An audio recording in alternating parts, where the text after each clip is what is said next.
예, 성경에 나오는 그 거대 담론을 이렇게 잘 이해하지 못하면 큰 중요한 성경에서 가르치는 중요한 진리를 놓치게 됩니다.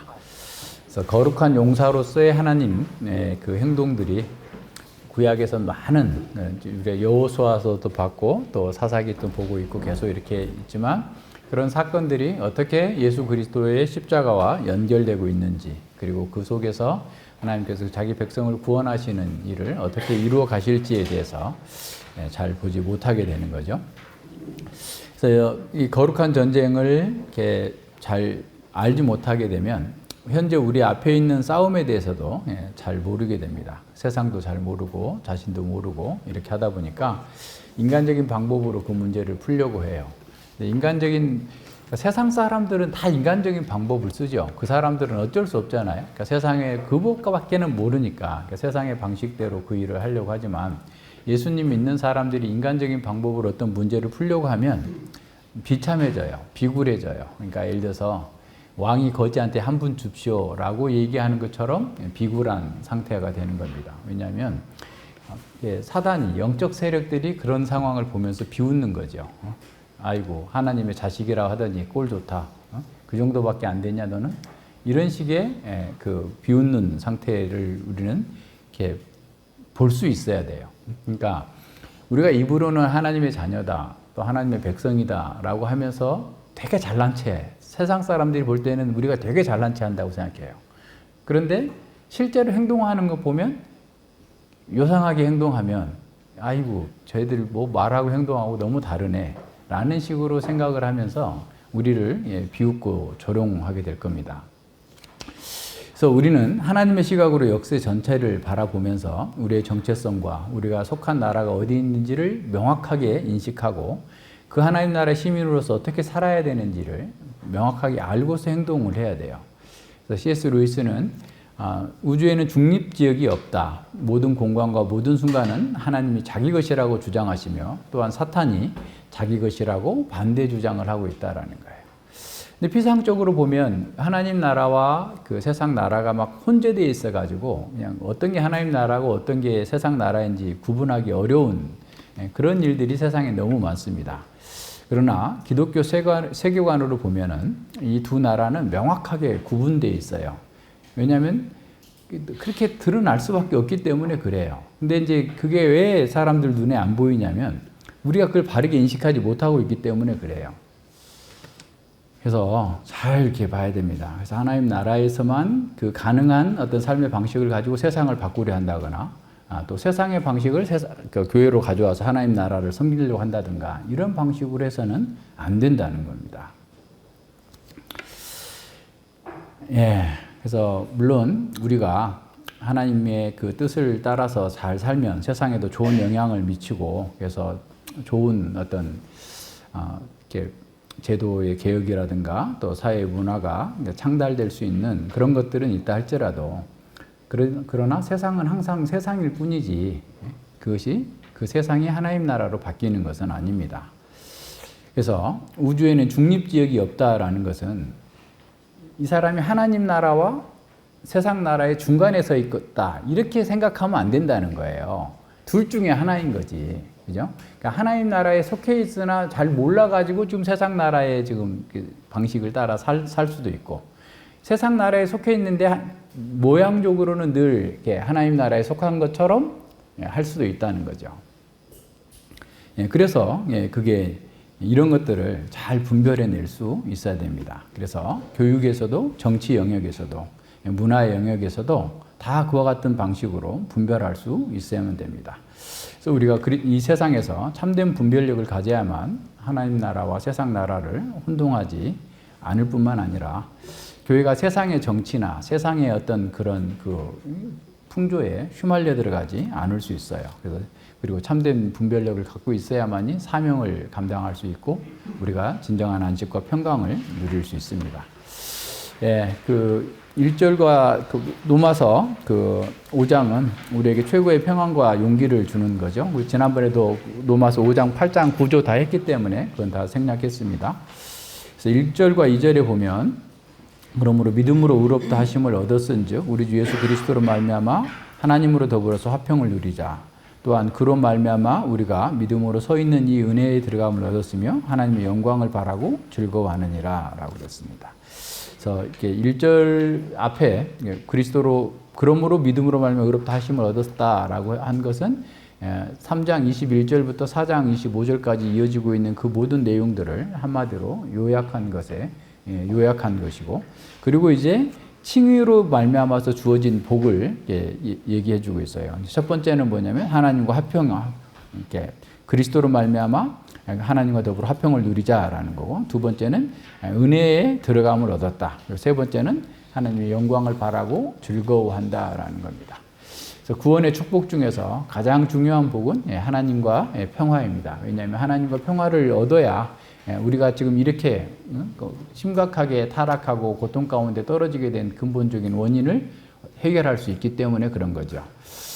그래서 하나님의 그 언약을 어기고 죄 가운데서 영원한 사망을 당하게 될 수밖에 없었던 그 상태에는 하나님과 원수되어 버렸기 때문에 그런 거죠. 하나님과의 평화가 깨졌기 때문에 온 것이기 때문에 하나님과 평화를 다시 가져다 주는 것이 바로 복음의 가장 위대하고 복된 것이죠.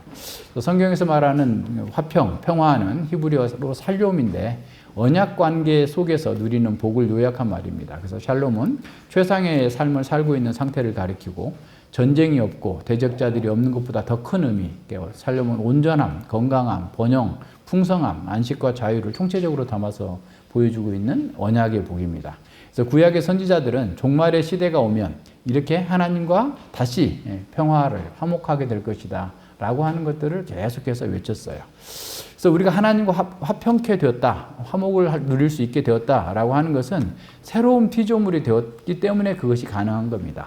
하나님을 대적하고 있는, 하나님의 진노 아래에 있는 사람들은 어떻게 하나님과 화평을 누릴 수 있겠어요? 그러니까 복음의 진노 아래에 있던 사람들이 복음에 나타난 하나님의 의와 신실함으로 인해서 하나님의 생명에 참여하게 될 때, 그래서 새로운 사람이 되었을 때 이제 하나님과 화평할 수 있게 되는 거죠. 그래서 새로운 피조물이 된 그리스도인은 과거에는 할 수 없었던 일을 하게 되는데, 그는 하나님을 사랑하고 율법을 즐거워하고 그 말씀을 따라 살고자 하는 거예요. 그래서 그리스도인은 단지 착한 사람이 되는 정도가 아니라 새로운 사람이 되는 거예요. 그러니까 이렇게 말이 시속 100km로 달리다가 150km로 달리는 정도가 아니라 그냥 말이 날라서 시속 500km, 막 1000km로 날아갈 정도로 새로운 존재가 됐다라고 하는 겁니다. 그래서 C.S. 루이스는 아까 앞서 우리가 그 벨직 신앙고백서 35조에서 말하는 것처럼 그걸 두 가지로 이렇게 설명을 하고 있어요. 두 종류의 생명을 헬라어 용례를 들어 설명하는데, 하나는 비오스고 하나는 조예예요. 그러니까 비오스는 일반적으로 사람들이 소유하고 있는 그런 생명이죠. 그러니까 생물학적인 생명으로 음식과 물과 공기 등 이런 것들에 의해서 유지되지만 마침내는 죽는 그런 생명이고, 반면에 조예는 영적인 생명이다라는 거예요. 그래서 이 생명이 거듭날 때 하나님께서 우리에게 주신 그 생명이고, 이 생명은 영원히 계속되는 생명입니다. 그래서 루이스는 이 두 가지 생명은 서로 다를 뿐만 아니라 실상은 서로 반대되는 것이라고 말합니다. 그러니까 비오스는 근본적으로 자기중심적이고, 반면에 조예는 하나님과 다른 사람을 향한 생명이다라고 말할 수 있어요. 그러니까 다시 말하면, 이렇게 말한다면 이 새 생명인 조예를 가진 사람이 하나님과 화평을 누릴 수 있는 겁니다. 이것이 없이는 어떤 기독교의 축복도 경험하기 어려운 거죠. 하나님과 화해가 없이는 하나님 나라에 들어갈 수 없습니다. 그래서 바울은 칭의로 주어진 가장 중요한 축복으로 하나님과 화평, 화목해 되었음을 선언하고 있어요. 그래서 구약에서 샬롬은 평화는 가만히 있는 것이 아니라 자전거 페달을 밟아서 앞으로 나가는 것처럼 주님의 언약을 따라서 신실하게 충성할 때 그 샬롬이 주어지고 누릴 수 있는 겁니다. 자, 하나님과 더불어 평화를 누리는, 화평을 누리는 사람은 실제로 어떻게 나타나냐면, 첫 번째로 평화를 가진 사람은 무엇보다도 하나님을 사랑하는 거예요. 그러니까 하나님을 사랑한다라는 것도 이제 김홍준 목사님은 여러 가지로 얘기하는데, 우리가 어떤 아내를 사랑하는 그런 그 사랑, 또는 뭐 이렇게 자식을 사랑하는 어떤 그런 사랑, 어떤 이런저런 그런 사랑이 아니고, 우리 인격이 총동원되어 가지고 우리 인격이 총동원돼서 하나님을 이성적이면서도 초월적으로 사랑한다라고 하는데, 그럼 그것이 어떻게 나타나느냐? 하나님의 말씀을 따라 사는 것으로 나타나는 거예요. 그러니까 하나님을 사랑하는 사람은 첫 번째로 하나님의 말씀을 사랑하는 사람이에요. 하나님의 말씀을 공부하기를 원하고 하나님의 말씀을 따라서 내 인격 전체로서 그 말씀을 따라 행하는 것. 그러니까 실제로 하나님을 사랑한다고 하면서 하나님이 누군지도 잘 모르고 하나님께서 무슨 말씀을 하셨는지도 모르고 있다면 우리는 지금 그런 사랑하고 있지 않는 거죠.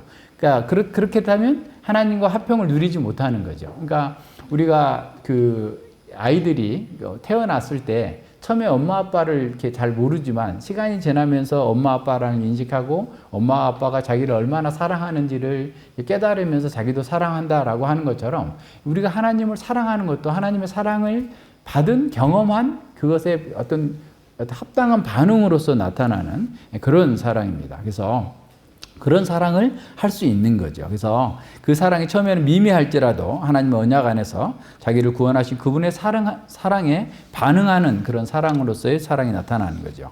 그가 교회와 이웃을 사랑하는 것도 하나님의 지극한 사랑을 받았기 때문에 하나님의 사랑으로 사랑을 하는 겁니다.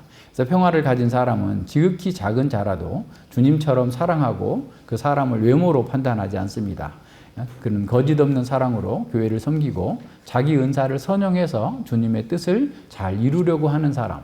그게 그리스도 하나님 안에서 그리스도 예수 안에서 하나님과 평화를 입은 사람, 화평을 누리는 사람의 그런 첫 번째 특징입니다. 그래서 참된 평화를 가진 사람은 매사에 신중하게 어떻게 보면 신중하게 행동을 하고 자기가 말한 것은 자신한테 해로울지라도 반드시 행하려고 하는 그런 방식으로 일을 하게 됩니다. 그리고 내가 좀 손해난다 할지라도 주님의 뜻이라면 주님의 뜻을 이루는 일이라면 기꺼이 희생할 수 있는 그런 마음으로 사는 사람입니다. 그리고 에덴 동산에서의 삶 자체가 예배였던 것처럼 새 생명을 가진 사람은 그 삶 자체가 예배가 되게 하려고 노력하고 매사에 하나님의 뜻에 합당하게 살고자 합니다. 하나님과 평화를 누리는 사람은 자신이 어떤 존재인지를 알기 때문에 늘 겸손하고 온유한 사람입니다. 그는 또한 자기 생활에 조심하는 사람이에요. 왜냐하면 죄의 끔찍함과 악한 세력의 강교함을 알기 때문에 죄를 피하고자 최선을 다합니다. 그래서 하나님과 더불어 화평을 누리는 사람은 하나님께서 기뻐하시는 것을 행하기 위해서 노력하는 사람입니다. 그래서 주를 향하여 이 소망을 가진 자마다 그의 깨끗하심과 같이 자기를 깨끗하게 하느니라 라고 말씀합니다. 참된 평화를 가진 사람은 늘 하나님께서 기뻐하시는 그 선한 일을 하고자 애씁니다. 또한 범사에 사람들 사이에서도 화평함과 거룩함을 추구하려고 하죠. 그래서 자신을 점검해 봐야 돼요. 목사인 저마저도 부끄러움이 앞섭니다. 하나님과의 평화를 우리가 추구하고 화평케 되었다라고 하면서도 이 하나님과의 화평을 추구하기보다 세상과 자신에게 어떤 화평을 찾느라 이렇게 분주하게 돌아다니고 참 잘 생각해 봐야 돼요. 그래서 이 바울 사도는 우리가 얼마나 연약한 사람인지를 잘 알고 있어요. 그래서 우리가 새 사람으로 거듭났어도 그 새 사람으로서의 받아야 될, 누려야 될 그 복을 알지 못하고 있기 때문에 너희가 지금 이런 복을 누려야 된다라고 가르쳐 주는 겁니다. 그래서 우리가 지금 이런 말씀에 비추어서 자기가 부족하다라고 했을 때 나는 아닌가비요 하고 뒤로 물러설 것이 아니라 좀 더 말씀 앞에 자신을 내려놓고 겸손하게 말씀에 따라 살고자 노력해야 되는 겁니다. 우리는 과거에 실패했기 때문에 뒤로 물러서서 머뭇거리지 말고 하나님 앞에서 우리를 중보하시는 예수 그리스도를 바라보고 다시 새로운 정체성을 회복하고 그 정체성에 맞게 살아가려고 하는 거죠. 그렇게 할 때 우리 주 예수 그리스도로 말미암아 하나님으로 더불어서 화평을 누릴 수 있게 되는 겁니다. 2절에 봅니다. 이제 두 번째, 세 번째가 나오는데 그로 말미암아 우리가 믿음으로 서 있는 이 은혜에 들어감을 얻었으며 하나님의 영광을 바라고 즐거워하느니라 라고 그랬어요. 하나님과 화평을 누리는 것이 그리스도를 믿음으로 말미암아 된 것처럼 우리가 믿음에 서 있는 은혜에 들어가는 것 또한 그리스도로 말미암은 것입니다. 이 들어감이라는 말은 프로사고겐인데 가까이 감, 접근하다, 이동하다라는 의미에서 본문의 문맥에서 우리말 번역처럼 들어감으로 번역하는 것이 좋습니다. 그래서 우리가 축복된 상태로 하나님께로 들어가는 거죠. 근데 바울 사도는 여기서 들어감의 목적어를 하나님이 아니라 은혜라고 말씀하고 있어요. 우리가 서 있는 이 은혜에 들어감을 얻었으며 라고 그랬죠. 그래서 이는 우리가 이미 누리고 있는 상태를 지금 표현해 주고 있어요. 은혜는 우리가 그리스도인으로서 누리는 모든 것이 은혜일 뿐만 아니라 하나님의 구속사역으로 말미암아서 우리가 받게 된 어떤 상태와 영역을 가리키는 거죠. 그래서 이 은혜는 은혜의 왕국, 5장 21절에서 말씀해 주고 있는, 그리고 6장에서 보여주고 있는 하나님께 통치하시는 그 은혜의 왕국에 우리가 들어갔다라는 거예요. 그래서 그리스도인은 믿음으로 말미암아 하나님의 은혜의 왕국에 들어와 있습니다. 이는 단지 영역 이동뿐만 아니라 하나님과 화평을 누리는 아들로서의 신분적 이동이 되었다라는, 그러니까 죄와 사탄의 나라에서 하나님의 은혜의 왕국으로 왔고, 죄와 사망의 종에서 하나님의 아들이라고 하는, 그러니까 우리의 영역 이동, 우리의 신분 이동이 온전히 이루어졌다라고 하는 것을 은혜에 들어왔다, 은혜에 들어감을 얻었다라고 이미 과거형으로 표현하고 있어요. 이제 신자는 하나님께서 다스리신 은혜의 왕국에 들어가서 아들의 신분으로서 아버지 하나님과 영원한 영원한 교제 가운데서 영광을 누리게 되었습니다. 에덴 동산에서 범죄하기 전에 하나님과 아무런 거리낌 없이 교제하며 영광을 누렸던 상태로 회복되었던 그 상태까지 우리가 간 거예요.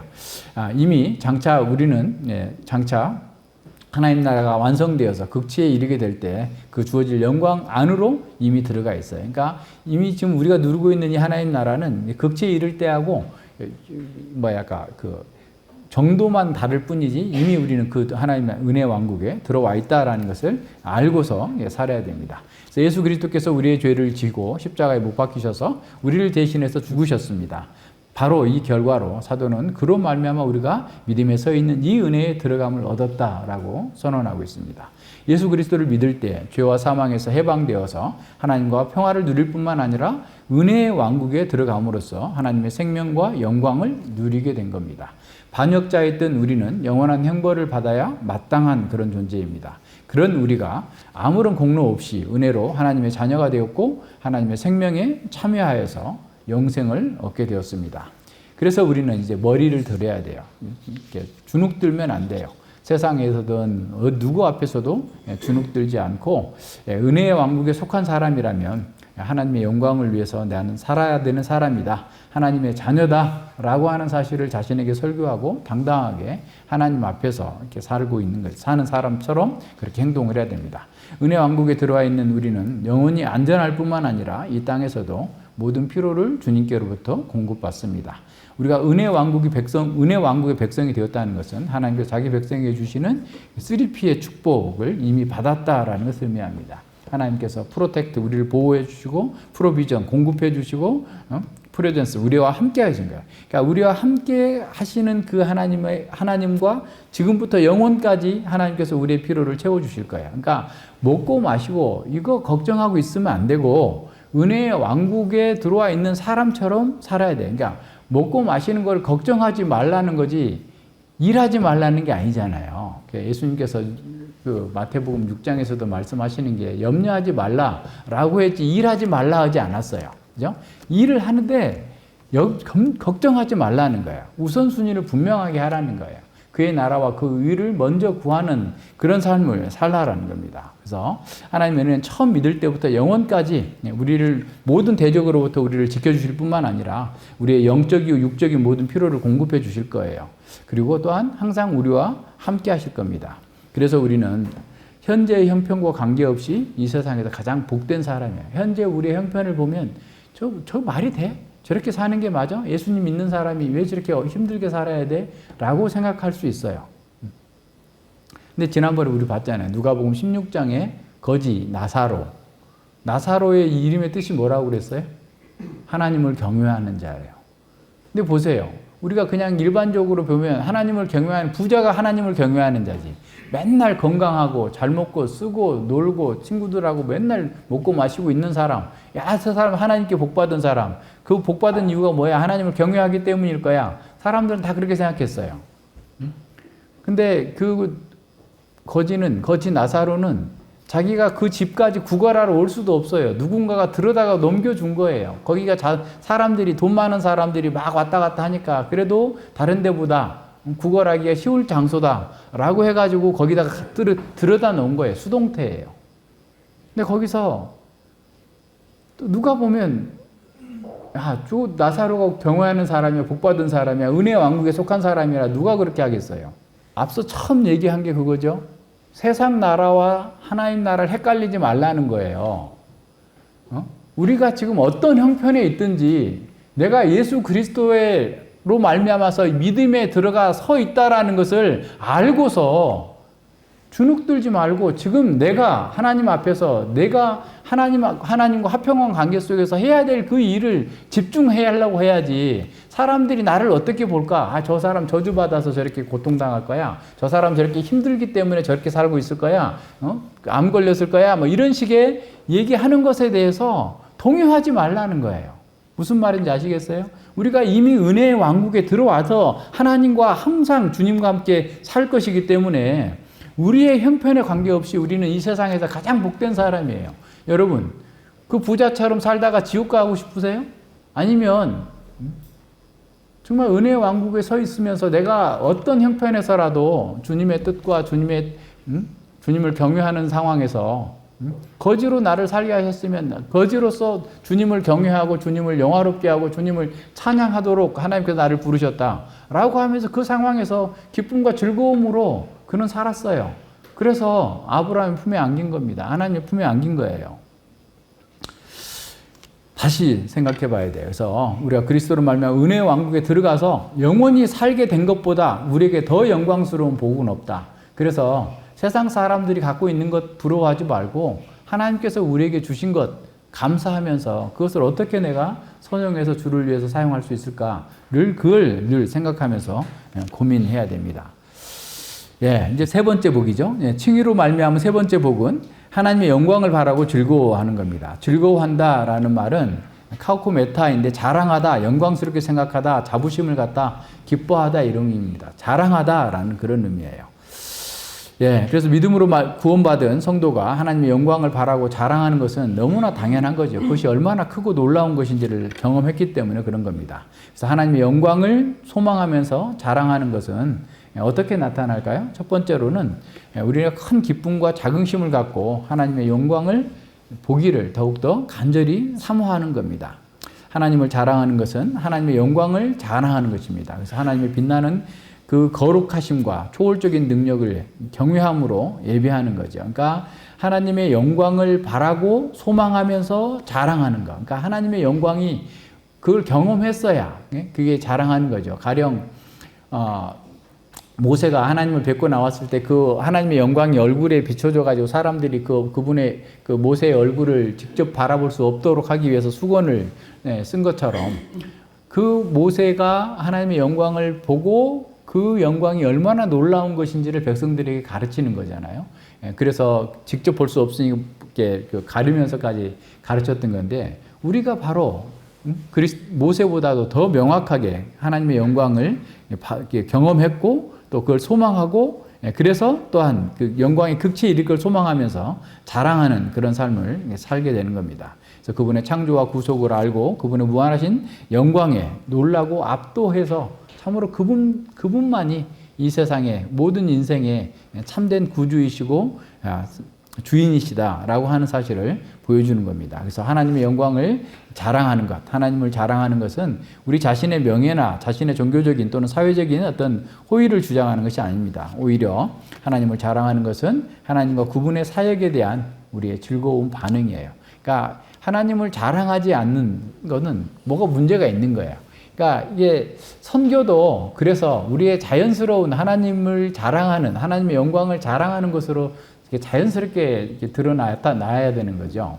그러니까 내가 하나님을 경험한 그 하나님이 이런 분이시다라고 하는 것들을 이렇게 보여주는 거죠. 즐거운 반응으로서 나타나야 됩니다. 근데 우리가 한번 잘 생각해 보세요. 우리 주변에 있는 사람들에게 복음을 전하고자 어떤 그 생각을 하고 있는가.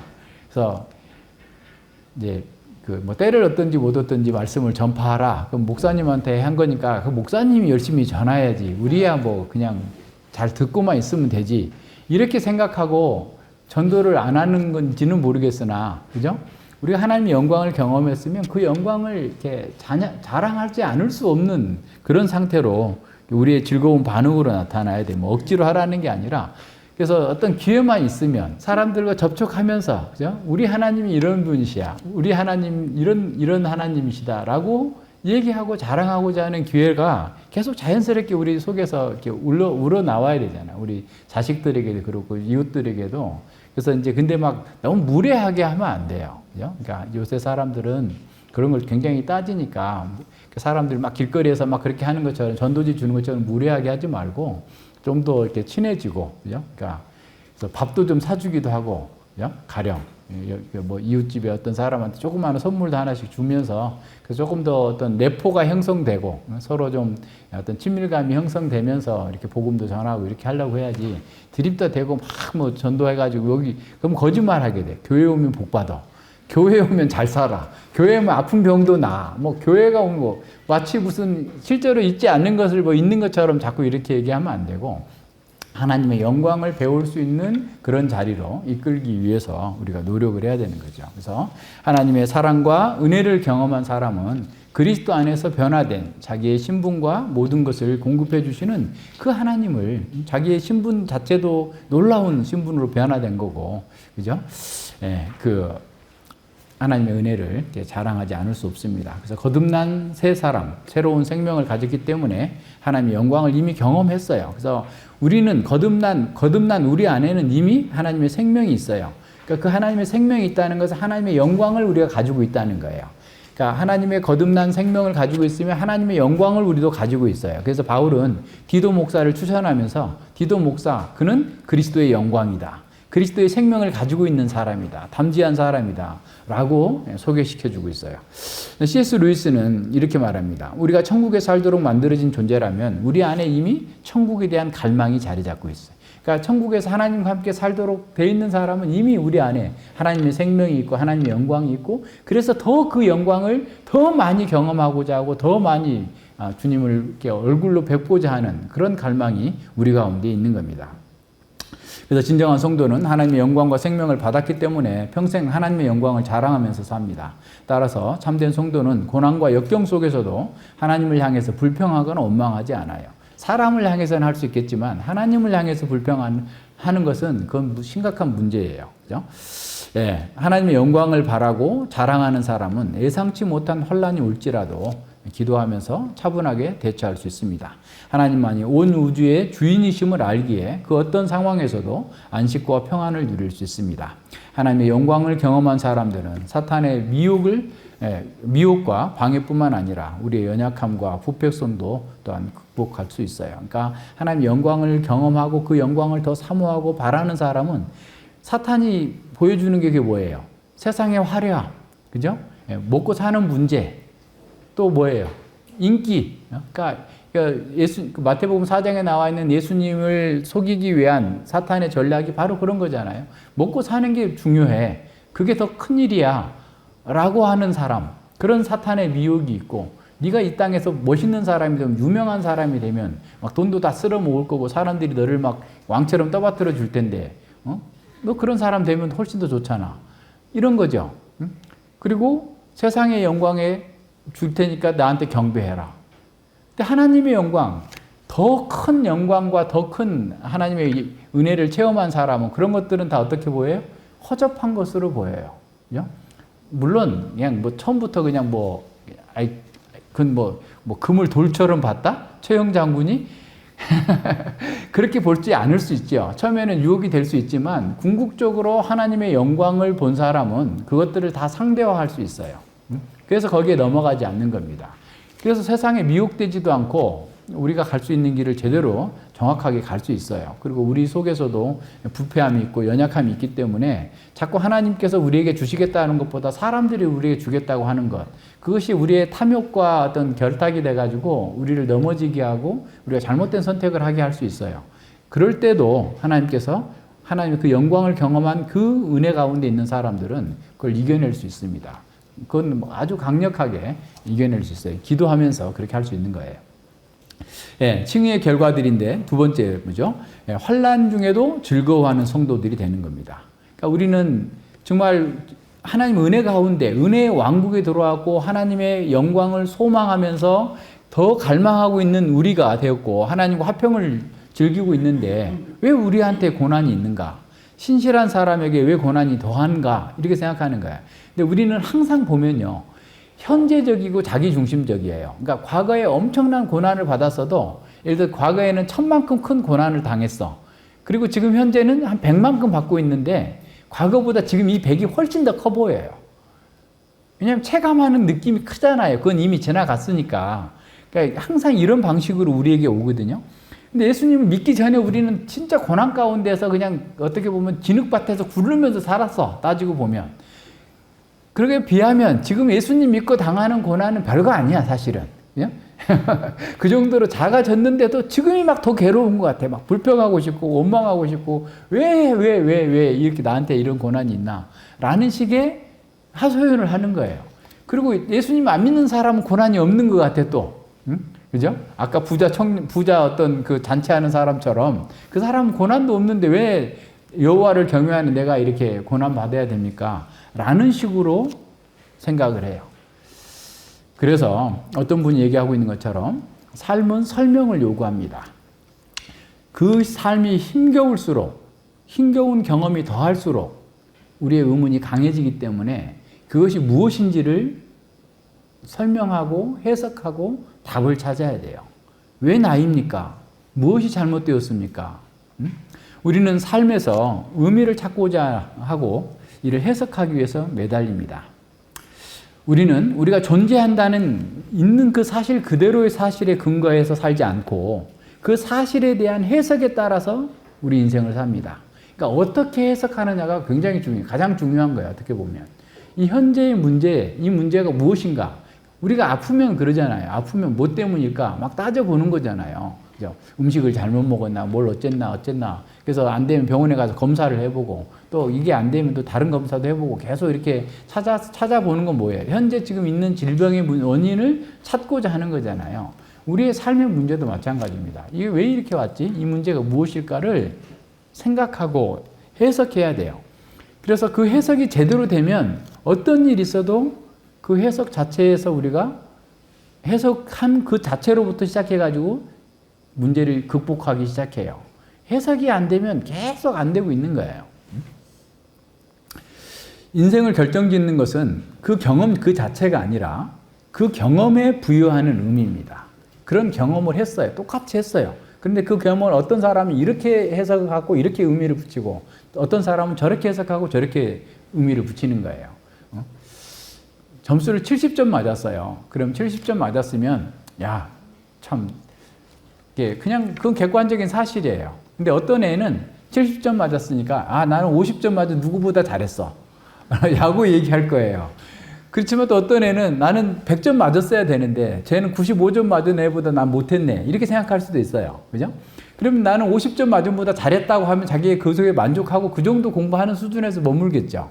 그죠? 그러나 95점, 100점 맞은 사람을 비교해가지고 나도 저렇게 해야 되겠다. 그렇게 해석을 하면 그렇게 하기 위해서 열심히 노력할 거 아니에요. 마찬가지예요. 우리의 인생에 있는 어떤 문제가 들어왔을 때 그 문제를 경험한 것, 어떤 상황이 문제가 아니라 그것을 어떻게 해석하느냐.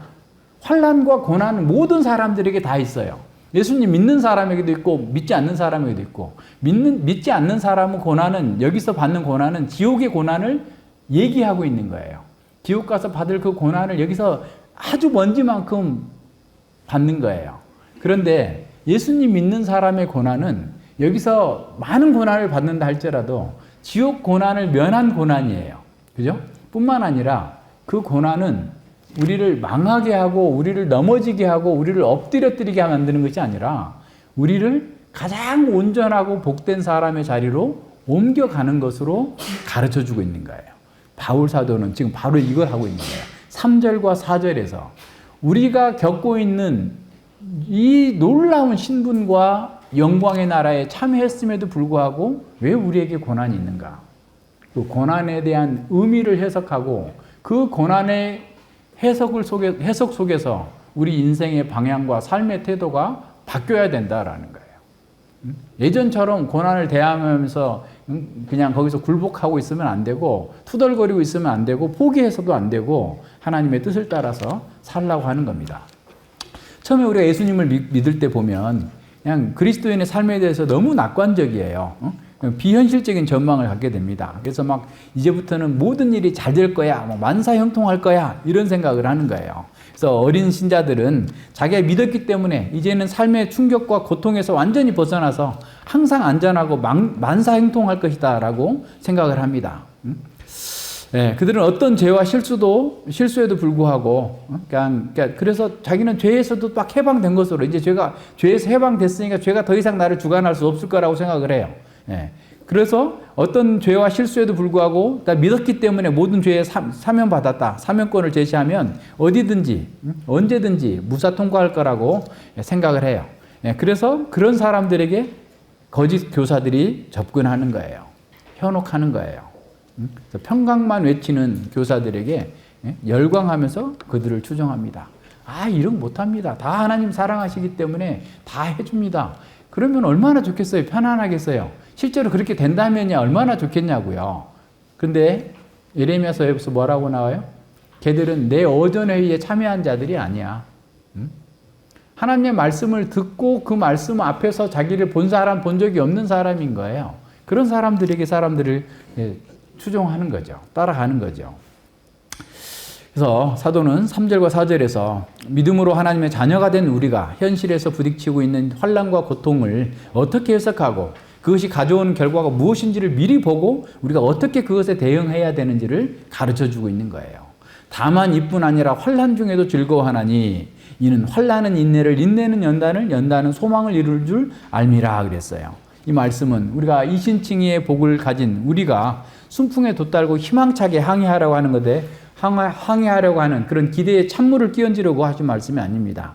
오히려 우리가 받은 그 구원받은 하나님의 자녀로서 우리가 정말 기다리고 있는 그 영원한 영광을 더 확실하게 얻을 수 있다고 하는 분명한 증거를 제시하기 위해서 주신 말씀이에요. 다시 말하면 우리의 믿음이 계속되는 시험과 고통, 삶의 고초를 능히 견디면서 더 건강해지고 더 온전해진다라고 가르치고 있는 겁니다.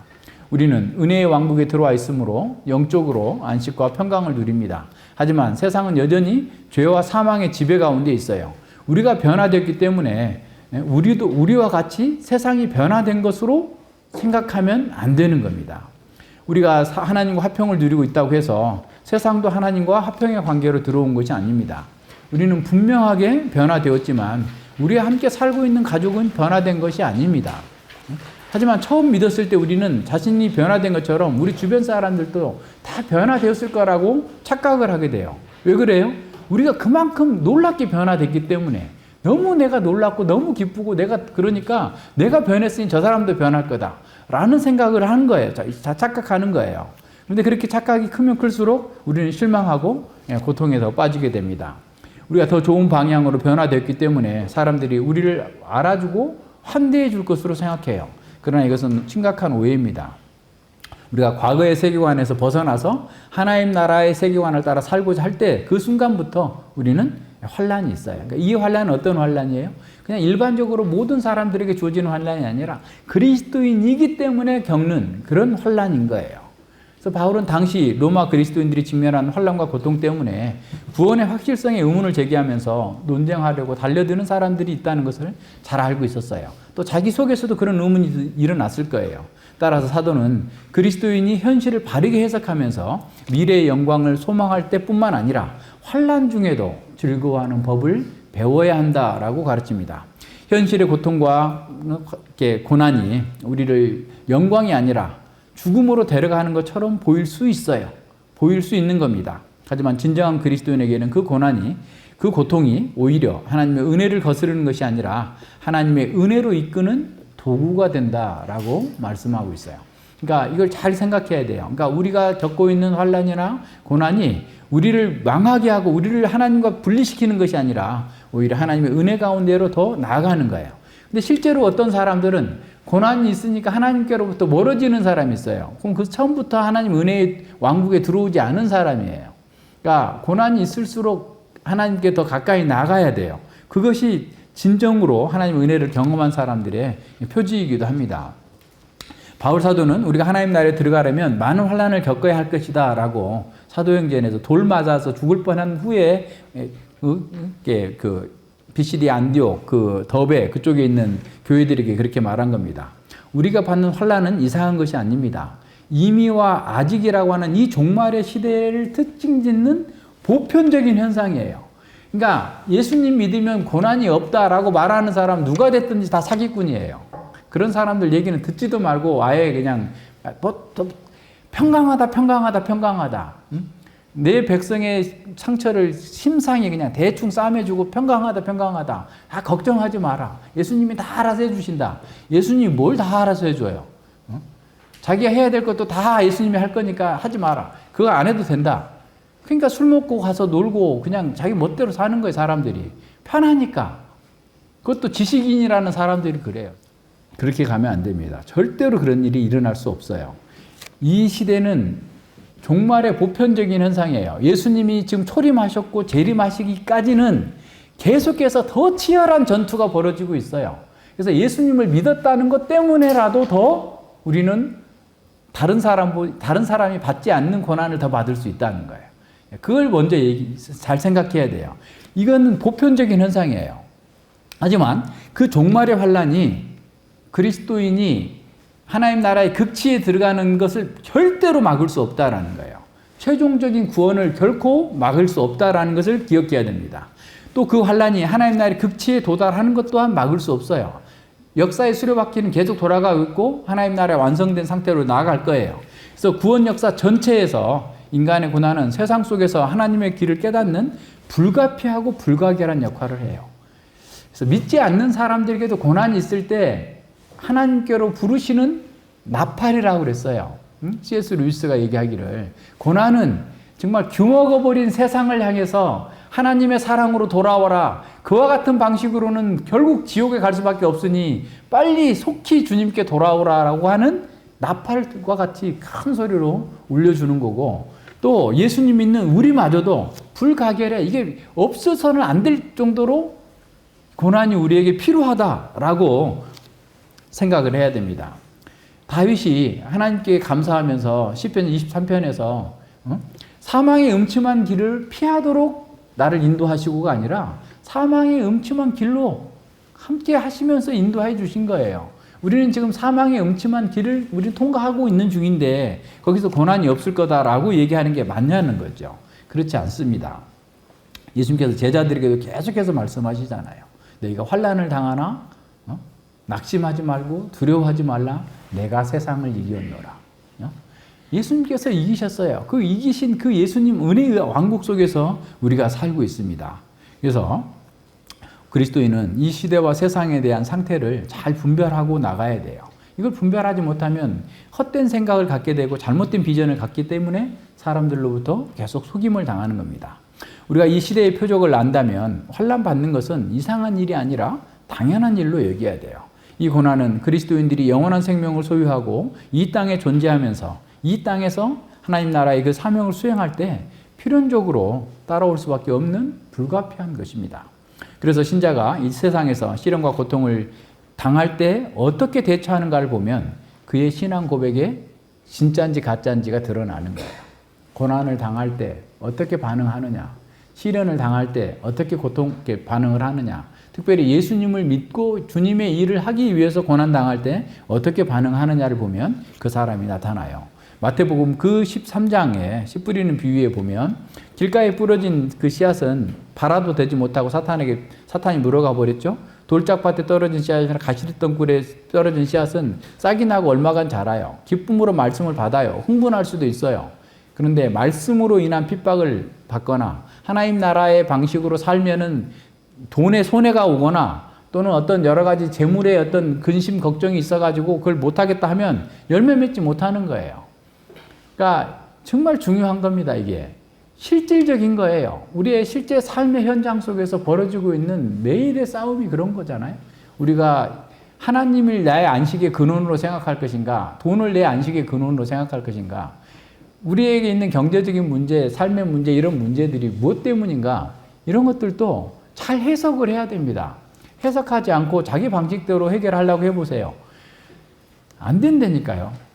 우리에게 어떤 문제가 있고 환란이 있고, 지금 이게 비가 오고 이렇게 폭염, 해가 뜨면 폭염이고 비가 오면 폭포수처럼 온다, 뭐 이게 홍수가 된다, 뭐 이렇게 하면서 지금 기상이변에 대해서 사람들이 말이 많지만 사실은 우리 인생에도 늘 그와 같은 일들이 있어요. 그런데 어떤 사람은 열매 맺고 어떤 사람은 열매 맺지 못합니다. 왜 그러겠어요? 바르게 선택을 하지 않아서 그런 거예요. 하나님 앞에서 그 상황을 잘 보고 해석하고 해 나가야 돼요. 그래서 누가복음에서 누가 참된 제자냐를 계속 가르치는데 누가복음에서 제자의 두 가지 표징이 나오는데 하나는 재물을 어떻게 사용하느냐, 두 번째는 기도하느냐라는 거예요. 그러니까 재물을 사용하는 자기를 위해서는 막 펑펑 쓰는 거예요. 거지 나사로의 거지 나사로가 구걸했던 그런 그 사람처럼 그냥 엄청 돈을 자기를 위해서는 펑펑 쓰는데 가난한 이웃을 위해서는 돈을 쓰지 않습니다. 아까워합니다. 조금 쓰고도 굉장히 생색내려고 하고 뭐 이런 식으로 사는 거죠. 다 실패해요. 제자들도 실패해요. 왜 그랬을까요? 왜 제자들도 실패했을까요? 성령 하나님이 없었기 때문에 그래요. 근데 성령 하나님이 오시자 그 모든 것이 다 극복돼요. 그래서 사도행전 4장과 5장에 나와 있는 그 사건은 교회가 막 자기 가진 걸 다 갖다, 있는 돈 다 갖다 팔아다가 막 거기다 쌌다는 게 모든 사람이 그랬다는 게 아니고 그럴 정도로 자기밖에 모르고 재물을 하나님처럼 그렇게 섬겼던 사람들이 성령을 받고 새로운 사람으로 거듭나고 하나님과 화평을 누리고 은혜의 왕국에 들어와서 하나님의 영광을 바라고 소망하는 사람이 되자 교회의 피로 또 성도들의 피로를 자기가 알고 그냥 자원해서 그렇게 한 거예요. 근데 5장에서 나오는 사건, 아나니아 삽비라 사건은 뭐예요? 그걸 사용해서 또 자기 영광을 나타내려고 하는 거예요. 하나님의 교회가 이제 출발해가지고 그냥 거룩한 전진을 해 나가고 있는데 그것에 초를 칠 수 있는 그런 사건이 벌어진 겁니다. 그리고 계속 그들은 기도하잖아요. 기도하고. 무슨 일만 있어도 계속 기도하는 거예요. 늘 말씀을 공부하고 기도하기를 전혀 힘쓰니라 라고 할 정도로 그렇게 한 거예요. 그래서 믿음의 진정성은 어떤 체험을 했느냐, 어떤 대단한 것을 이루었느냐, 어떤 확신을 가졌느냐가 아니라 믿음으로 살 때 환난과 핍박에 대처하는 방식을 보면 그 사람의 진정한 믿음이 드러나게 됩니다. 가난했을 때, 병들었을 때, 그리고 고난에 처했을 때 그가 어떻게 반응하느냐를 보면 그가 진정한 믿음을 가지고 있느냐, 그렇지 않느냐가 드러나요. 평소에는 잘 믿는 것 같고 모든 삶에서 그리스도인답게 사는 것처럼 보여요. 정통 교리를 믿고 즐거워하고 기뻐합니다. 그러나 시련이 찾아오면 두려움과 염려에 빠지고 주님의 방식이 아니라 자신의 방식, 세상의 방식으로 대처합니다. 그래서 이런 시련과 공고가 있을 때 그 사람이 어떤 사람인가 드러나기도 하지만 더 중요하게는 사람이 성공하고 경제적으로 풍요로울 때 그런 시험은 더 많이 찾아와요. 왜냐하면 죄질 수 있는 확률이 더 많아지기 때문에 그렇습니다. 바울 사도는 환난에도 불구하고가 아니라 환난 중에도 즐거워해야 한다라고 말씀합니다. 그러니까 항상 즐거워하지만 환난 속에서도 즐거워해야 하는 거예요. 환난은 그 자체로서 몸서리치는 일이죠. 하지만 환난은 우리 안에 남아있는 거짓된 안정감을 제거합니다. 우리가 돈이 있으니까 나는 보장자산 10억 해놨으니까 죽을 때까지 한 달에 500만 원씩 써도 나는 살 수 있을 거야 라는 식의 등등의 이런저런 생각을 하고 있는 거짓된 안정감 같은 걸 제거하고 모든 소망과 긍휼의 원천이신 하나님께로 인도하는 도구가 돼요. 그렇게 가야 됩니다. 어려울수록 주님께 더 가도록 만들어주는 것이 환난이 우리에게 주는 정말 어떻게 보면 정말 좋은 도구인 거죠. 그래서 종말의 시대를 사는 그리스도인이 겪는 모든 고난은 그리스도를 위한 고난이어야 되고 물론 자기의 죄와 연약함 때문에도 고난 당할 수 있어요. 그래도 빨리 그런 데서 졸업하고 성장해야 되겠죠. 그러면 우리는 즐거워하면서 그 고난을 대처할 수 있습니다. 그래서 그 고난을 대처하는데 잘 참고 환난은 그 인내를 만들어내요. 그래서 인내를 통해서 또한 연단을 통해서 그리스도의 성품을 빚어나가는 거예요. 그래서 환난이 그리스도의 은혜와 능력을 이렇게 어떻게 온전하게 누리냐 바로 인내를 만들어내기 때문에 그래요. 인내는 아래와 머물다라는 말이 합성어인데 견디거나 그걸 끝까지 견뎌내거나 힘을 지속해서 사용할 수 있는 능력을 얘기하는 겁니다. 그래서 인내는 참고 견디는 능력이에요. 인내는 환난에 굴복하지 않고 고난을 겪어내므로써 더욱더 강해지는 영적인 용기를 가리킵니다.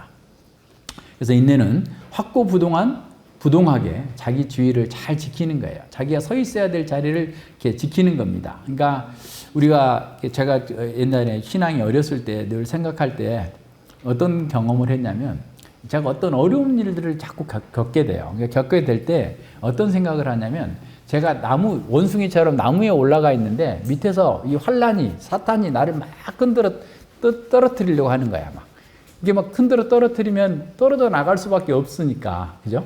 그러니까 막 이렇게 떨어뜨리려고 나를 막 흔들어내는 거야. 내가 붙들고 있는 나무를. 주님을 붙들고 있는데 그 주님을 붙드는 손을 내가 놓게 만들려고 막 흔들어 버린다. 라고 하는 느낌이 들 정도로 그런 환란들을 막 겪으면서 계속 싸워온 거예요. 근데 예를 들어서 그 다음 단계는 그 다음에 좀 더 괜찮을까 하지만 사실은 그 다음에 더 세게 흔들어요. 우리가 생각할 때 내가 어렸을 때 예를 들어서 그 10대 때 멜 수 있는 가방이 20kg다 그러면 30대가 되면 이제 5kg만 주는 게 아니라 30kg짜리 주는 거예요.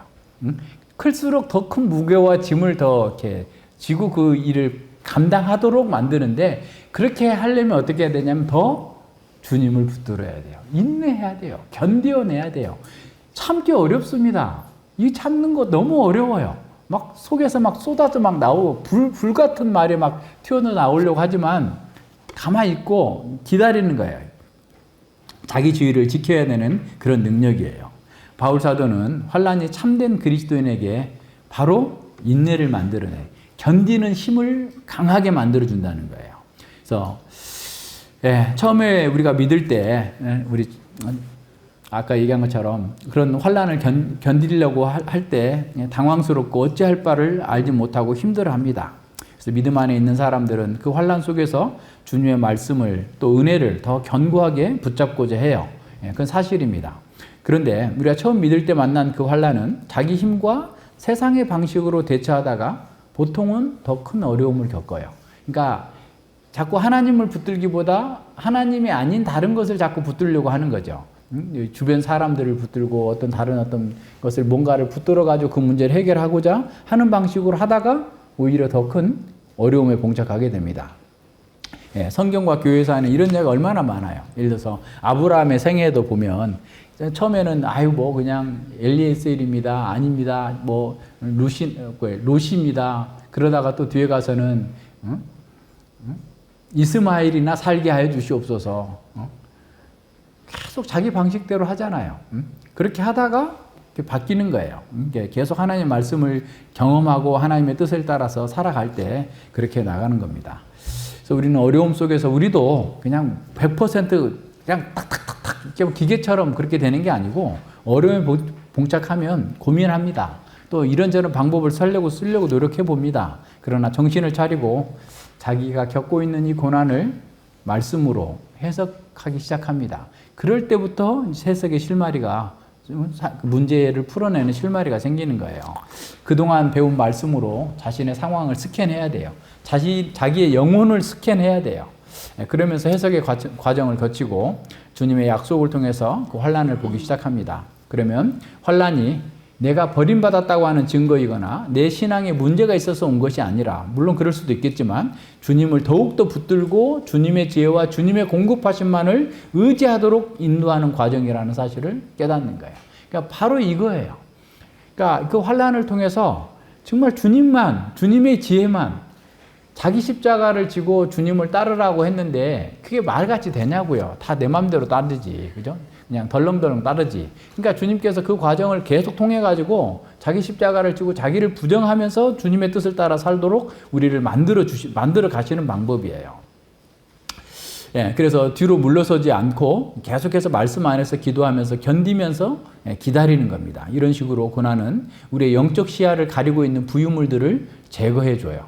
그래서 더 밝고 더 깨끗하게 영적인 시야를 열어줘서 훨씬 더 세상과 자신을 객관화시켜서 잘 볼 수 있도록 만들어주는 거예요. 그래서 환난은 자신을 실제보다 좋게 평가하고 있는 자신의 자기 자만심의 풍선을 터뜨려 버려요. 네가 그렇게 그동안 잘났다고 했는데, 믿음이 좋다고 했는데 그거 봐라, 너 상태가 그것밖에 안 되잖아 라고 하면서 그냥 터뜨려 버리는 거예요. 또한 세상과 사람들에 대한 그 비실제적인 기대를 버리게 합니다. 그러니까 자기도 못하면서 다른 사람에게 뭘 해라고 자꾸 요구하는 그런 습성이 있어요, 우리는. 그런데 그런 것마저도 다 내려놓게 만들어 가시는 거예요. 그래서 이런 방식으로 참된 실상을 보면서, 자신과 세상과 그 사람들의 실상을 바라보면서 그리스도 안에서 자기 자리를 지키기 위해서 투쟁하는 거예요. 그게 인내하는 겁니다. 이런 방식으로 환난은 인내를 만들어냅니다. 그래서 참된 그리스도인에게 환난은 자신과 세상과 역사의 실상에 더 온전하게 접근할 수 있도록 만들어줍니다. 그러면서도 낙담하지 않고 그리스도를 붙들면서 견고한 용기로 인내하게 만듭니다. 그래서 환난과 인내를 통해서 연단을 만들어내요. 그래서 연단이라고 번역된 헬라어는 도키메인데, 이것은 검증을 통해서 입증된 특성이나 성품을 의미합니다. 다시 말하면 성숙한 개인의 성품을 얘기하는 거죠. 그래서 환난을 통해서 인내가 성장하고, 인내를 통해서 그리스도인의 성숙한 성품이 형성이 돼요. 그리스도인은 인내를 통해서 그리스도의 성품으로 빚어져 갑니다. 그러니까 주님이 얼마나 많이 참으셨겠어요. 그 자리를 견디셨겠어요. 마찬가지예요. 우리가 그렇게 되어갑니다. 자연인은 본성, 곧 상실한 마음에서는 찾아볼 수 없는 진짜 견고하고 아름다운 그 성품이 이제 인내를 통해서 그리스도의 성품으로 빚어져 가는 거예요. 우리는 그래서 연단된 성품, 그리고 연단된 성숙한 성품, 이렇게 표현하는 게 더 좋겠죠. 그러나 실은 그 자체가 인내를 낳는 것은 아닙니다. 환난은 종종 괴로움과 체념을 낳고, 역경은 성숙한 성품 대신 완고함을 낳을 수도 있습니다.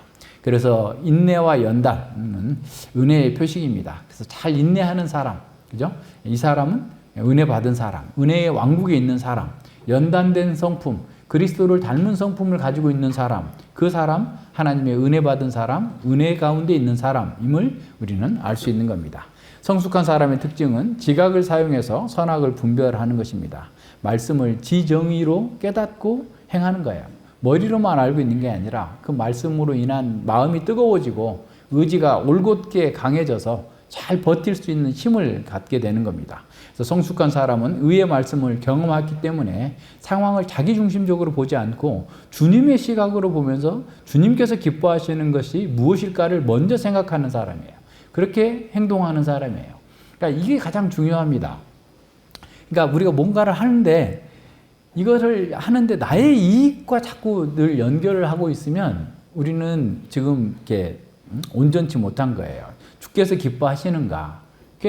우리 그냥 이익만 생각하지 말고 좀 더 좀 크게 넓게 보고, 이 하나님께서 기뻐하시는 일이면 그냥 좀 우리가 좀 헌신해서 좀 하자. 하여튼 그런 거죠. 그러니까 우리 개인적으로 생각할 때도 늘 그렇게 생각해야 돼요. 우리에게 이익이 되냐 마냐 이것보다 더 중요한 것은 하나님께서 기뻐하시는 건가? 하나님께서 기뻐하시는 일이라면 내가 헌신하자, 할 수 있다. 물론 할 수 없는 사람한테 하라는 건 아니에요. 그러니까 할 수 있으니까, 거기도 뭐 교회가 어느 정도 되는 걸 제가 알고 있기 때문에 그런 얘기를 한 건데, 어쨌든 그렇게 가야 됩니다. 그래서 주께서 기뻐하시는 것을 먼저 생각하고 행동하고자 하는 방식으로 가야 돼요. 매사에 그렇습니다. 그래서 성숙한 사람은 다른 사람이 나에게 뭔가를 해주기를 바라는 것이 아니라 내가 다른 사람의 필요를 채워주려고 이렇게 노력하면서 합니다. 그래서 그 속에, 성숙한 사람 속에서 정말 성령적 성품, 사랑과 희랑과 화평과 오래 참음, 자비, 양선, 충성, 온유, 절제와 같은 성령의 열매들이 드러나는 거죠. 그래서 그리스도인은 날마다 이렇게 하나님의 말씀을 생명의 양식으로 받고 그 말씀에 따라서 경건의 훈련을 하면서 성장하는 거예요. 그래서 연단된 성품은 우리의 소망을 더욱더 견고하게 합니다. 그래서 연단은 소망을 이루는 줄 알미로다. 연단은 소망을 이룹니다. 그래서 앞서 얘기한 하나님의 영광을 소망하는 그 소망과 같은 말이에요. 그래서 환난을 인내를 만들고, 인내가 그리스도를 닮은 성품을 빚어가면서 영광에 대한 소망은 더 크게 자랍니다. 고난의 용광로 속에서 위대한 용기로 인내하는 사람이 그리스도를 닮은 연단된 성품으로 변화될 때 세상의 권력과 영광은 허접하게 보이고 하나님 나라의 궁극적 가치가 소망의 최대치로 변해갑니다. 우리가 이렇게 돼야 돼요. 그래서 우리가 그리스도의 성품을 닮아갈수록 그리스도께서 원하셨던 것을 소망하게 됩니다. 그래서 우리가 그리스도의 성품에서 성장한 만큼 그분의 교회를 사랑하고 그리스도께서 교회에 맡기신 사명을 잘 이루는 것을 인생의 목표로 삼아 나가야 됩니다. 그래서 우리도 고난을 통해서 하나님의 율례를 체험적으로 체험하게 돼요. 하나님 말씀을 체험하는 거예요. 그래서 고난당하는 것이 내게 유익이라 이로 인하여 내가 주의 율례를 배우게 되었나이다 그랬어요. 그래서 그런 체험적인 지식을 통해서 우리는 인내하는 사람이 되고 그리스도의 성품, 하나님의 성품을 담게 됩니다. 그래서 하나님을 얼굴로 뵙고자 하는 소망이 더욱더 강렬해지는 거죠. 우리 마음이 하나님의 영광을 더 소망할수록 우리는 더 큰 기쁨과 담대함을 얻게 될 것입니다. 우리가 환난과 고통을 통해서 인내에서 성장하고 연단된 성품을 갖는다면 우리는 주님과 함께 거하게 될 그 영광의 극치를 더욱더 소망하게 될 것입니다. 예. 우리의 정체성이 우리를 결정합니다. 하나님 자녀라고 하는 참된 정체성을 우리가 기억하지 않는다면 고난이 우리를 규정하기 시작합니다. 그래서 고난을 겪는 사람은 누구나 정체성의 갈등을 겪어요. 그거는 있을 수 있는 일이고 당연한 겁니다. 예, 그러나 우리가 인식하는 우리의 정체성이 우리의 삶의 방식을 형성하고 결정합니다. 우리 인생을 결정짓는 것은 그 경험 자체가 아니라 거기에 부여하는 의미라고 해서 그 경험에 부여하는 의미예요. 그래서 우리가 은혜의 왕국에 속한 하나님의 자녀로서 자기를 인식할 때 환난 중에도 즐거워할 수 있어요. 이런 정체성을 인식하지 못한다면 고난이 우리를 규정하기 시작해요. 그래서 고난 때문에 너는 실패자야. 고난 때문에 나는 아무것도 할 수 없어. 이렇게 하는 거예요. 나는 할 수 없어. 누군가 나를 대신해 줘야 돼. 나의 실패는 누구 탓이야. 나는 항상 섬김을 받아야 되는데 왜 성도들은 나를 섬겨주지 않는 거야. 뭐 등등의 자기 연민에 쌓이게 되는 거예요. 그래서 나에게 남은 건 절망뿐이야. 이런 식의 자기 정체성이 이런 인식이 자기 정체성으로 굳어지게 되면 자기는 물론 다른 사람과 관계도 바르게 되지 못해서 매사에 무기력한 상태로 떨어지게 됩니다. 예, 어떤 행태로든 오랫동안 절망감에 시달리는 것은 참으로 견디기 힘든 일입니다. 이것은 우리가 일상은 물론 하나님과 관계뿐만 아니라 이웃과의 관계에도 영향을 미칩니다. 그래서 우리는 우리 안에서 일어나는 갈등을 결코 가볍게 취급해서는 안 됩니다. 몸과 마음을 무기력하게 하는 질병으로 오랫동안 고생하거나 예상치 못한 사고로 경제적인 손실을 보거나 사랑하는 친구가 배신하거나 또는 이웃이 또 자녀가 불순종을 일삼는 등등 이런 일들은 우리 보통 사람들도 다 같이 누구나 다 감당하기 힘든 일입니다.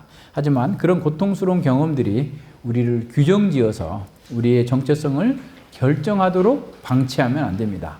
우리는 고난의 시기에 하나님의 방식으로 자신과 세상을 바라보려고 의식적으로 노력해야 됩니다. 인내는 환난도 즐겁게 감내함으로써 더욱 강해지는 영적인 용기를 가리킵니다. 인내는 편안한 안락 의자에서 배울 수 없습니다. 환난의 극심한 고통과 우리 힘으로는 감당할 수 없는 시련 속에서 주님을 바라보고 주님의 뜻을 적용하면서 인내를 배울 수 있습니다. 우리가 만약 환난으로 인해서 우리의 참된 정체성을 잃어버린다면 우리는 상황에 매몰되어서 우리의 소망마저도 빼앗기게 됩니다. 우리가 하나님의 영광을 향한 소망을 잃어버린다면 연약해지고 소심해져서 용기도 잃어버리고 세상과 육신의 정욕에 끌려갈 수밖에 없게 됩니다.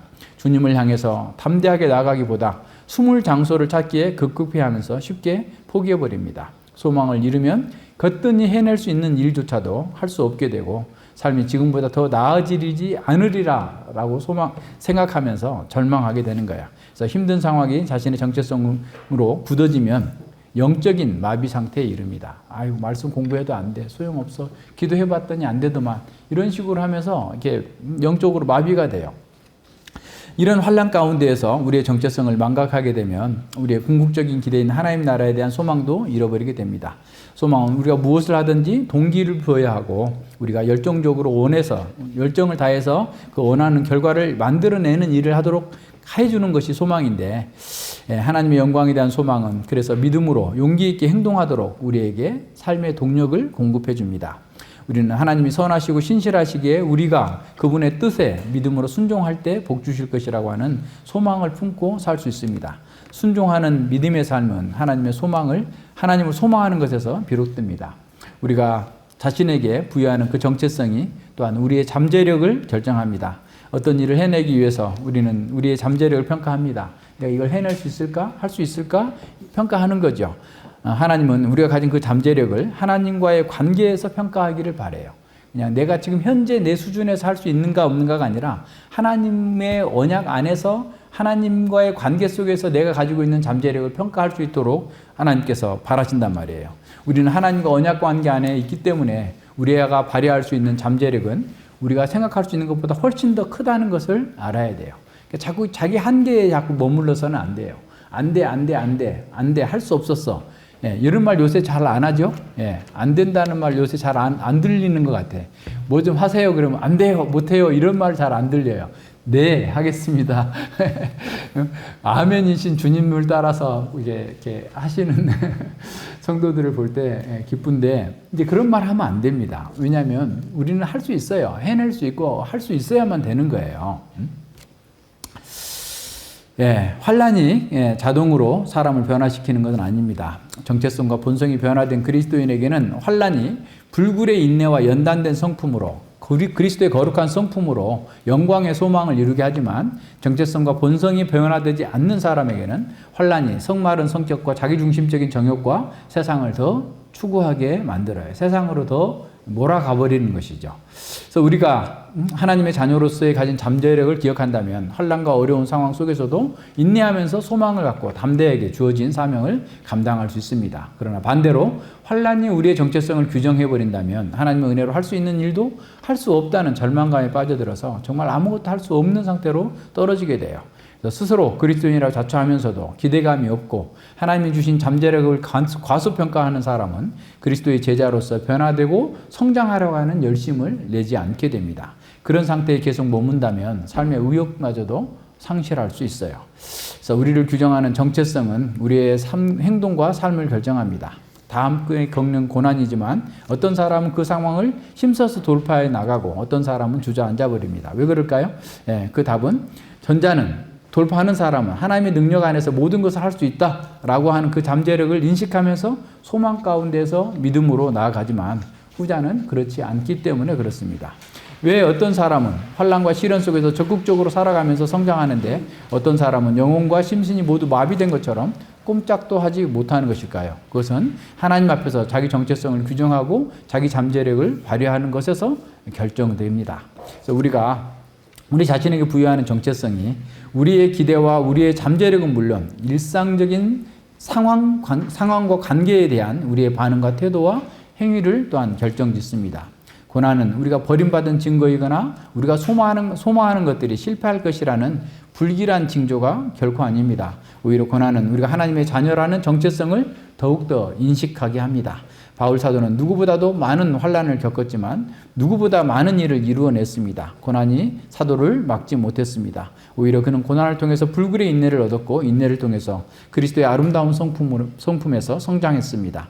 그리스도의 성품이 강하게 발현될수록 영광의 소망은 더 커졌고 이 소망 때문에, 그 소망 때문에 이 땅에 사는 동안 사람으로서는 할 수 있는 가장 복된 일들을 이루어낼 수 있었던 것입니다. 바울 사도는 우리에게 믿음으로 칭의를 받은 변화된 정체성으로 자신과 세상과 역사를 다시 보라고 말씀합니다. 우리는 하나님과 언약 관계 안에서 하나님과의 화평을 누리며 은혜의 왕국에서 하나님의 자녀로서 특권을 누리고 하나님의 영광을 소망하면서 자랑하는 사람이 되었습니다. 다만 이뿐 아니라 우리는 환난 중에도 즐거워하는 사람이 되었습니다. 환난이 우리의 정체성을 규정하는 것이 아니라 우리 주 예수 그리스도께서 이루신 하나님의 언약이, 새 언약이 우리를 규정합니다. 무쇠는 100%의 순도를 가지고 있지만 철 100%지만 강철보다 약합니다. 강철은 대장간의 풀무불에서 달고 내가지고 그냥 대장장이가 망치로 수백 번, 수천 번 내리쳐가지고 연단되었기 때문에 무쇠하고는 비교할 수 없이 강합니다. 사람도 그렇습니다. 골다공증을 예방하기 위해서 칼슘제를 많이 먹는다고 그래가지고 뼈가 튼튼해지는 게 아니라 칼슘을 먹고 운동을 해야, 그래서 그 뼈의 골밀도가 높아진다는 거예요. 그죠? 마찬가지입니다. 우리 영혼도, 거듭난 새로운 영혼도 마찬가지예요. 환난 속에서 자기 정체성을 인식하면서 하나님의 자녀로서 잠재력을 발휘해서 그 상황을 극복하려고 하면 우리는 그 환난의 고통 속에서도 즐거워할 수 있어요. 즐거워하도록 하는 거예요. 범사에 기뻐하고 즐거워하는 것이 주께서 우리에게 주신 그 은혜의 복입니다. 우리는 불굴의 용기로 또 용기와 의지로 인내하면서 주님의 거룩한 성품으로 연단되기를 소망합니다. 어려움이 있을 때 우리는 바로 그걸 생각해야 돼요. 이걸 잘 견디고 인내하면서 그리스도의 성품을 닮아갈 수 있게 해달라고 기도하면서 나가야 됩니다. 그렇게 연단될수록 우리의 소망은 더 커지고 우리는 주님 나라를 위해서 더 많이 헌신하는 아름다운 삶을 살 수 있게 됩니다. 우리에게 아직 죄와 유혹은 사라지지 않았습니다. 우리를 시험하는 환난도 계속되고 있습니다. 하지만 우리의 마음에 품은 소망은 하나님을 기쁘시게 합니다. 성령께서는 우리의 죄된 욕망을 억제해 주시고 하나님을 향한 열망을 불릴 듯 일으켜 주셔서 의의 열매를 맺게 하실 것입니다. 죄와 사탄의 종에서 자유롭게 된 우리는 하나님을 예배하면서 하나님의 선하심을 맛봅니다. 우리는 극치에 이르게 될 그 하나님 나라를 소망하면서 기꺼운 마음으로 하나님께 순종합니다. 이것이 거듭난 사람, 하나님의 자녀가 된 사람들의 능력과 특권입니다. 이것을 체험하고 누리는 사람보다 강하고 아름다운 사람은 없습니다. 같이 기도합니다. 하나님 아버지 감사드립니다. 주님께서 우리를 위해서 이루신 일이 얼마나 크고 놀라운지를 다시금 돌아볼 수 있도록 은혜 주셔서 감사를 드립니다. 우리 주 예수 그리스도로 말미암아 우리는 하나님과 화평을 누릴 수 있는 자가 되었고, 그리고 은혜의 왕국에 들어가서 우리의 신분과 정체성이 새로워졌고, 참으로 하나님 나라의 그 영광을, 하나님의 영광을 더 소망하면서 하나님께 더 가까이 나아갈 수 있도록 이끌어 주셨습니다. 뿐만 아니라 우리가 환난 가운데서도 즐거워할 수 있는 것은 그 환난을 통해서 인내를 통해서 연단을 통하여 하나님의 그 거룩한 영광의 소망을 더욱더 굳건하게 잡을 수 있도록 이끌어 주신다는 사실이 어떻게 우리 삶 가운데에서 실제적으로 구현될 수 있는지에 대해서 말씀을 들었습니다. 참으로 주께서 주신 이 말씀을 통해서 우리 자신을 바라보면서 참으로 우리 현재의 모습이 아니라 주님께서 약속하신 이 약속의 근거에서 우리 자신을 규정하고 우리의 정체성에 맞게 살기 위하여서 힘있게 일어날 수 있도록 붙들어 주시고 함께하여 주시옵소서. 감사드리오며 예수님 이름으로 기도드립니다. 아멘.